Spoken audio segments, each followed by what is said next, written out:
తూర్పుగోదావరి జిల్లా రాజానగరం నియోజకవర్గంలోని మునికూడలి పుష్కర ఘాట్‌కి నారా లోకేష్ గారి కుమారుడైన దేవాంష్ పేరు పెట్టడం మీద నిన్నటి నుంచి సోషల్ మీడియాలో తీవ్ర చర్చ జరిగింది.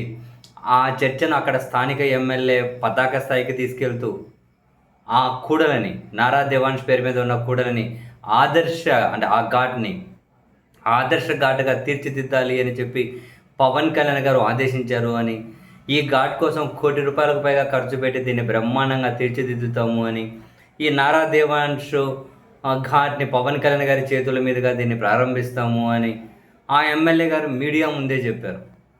ఇది మరింతగా తీవ్ర చర్చకు కారణమైంది.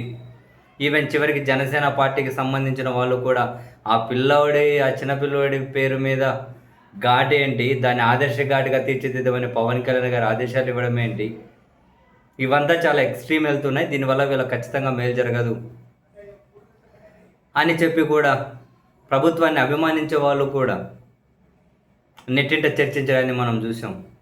అయితే అన్ని వైపుల నుంచి తీవ్ర వ్యతిరేకత కనిపించేసరికి నారా లోకేష్ గారు దీని మీద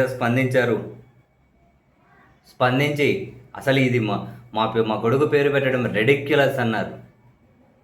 నారా లోకేష్ గారు ట్విట్టర్లో సేమ్ పదం విజయ్, అసలు ఇది రెడిక్యులస్, ఇది మా కుటుంబ సభ్యుల పేర్లు పెట్టడం ఏంటి, దేవుడి పేర్లు పెట్టండి, స్వాతంత్ర సమరయోధుల పేర్లు పెట్టండి, అంతేగాని ఆధ్యాత్మిక క్షేత్రాల దగ్గర దైవ కార్యక్రమాల దగ్గరికి వెళ్ళి మా కుటుంబ సభ్యుల పేర్లు పెట్టి ఆలోచన ఏంటి, ఇది కంప్లీట్గా రెడిక్యులస్.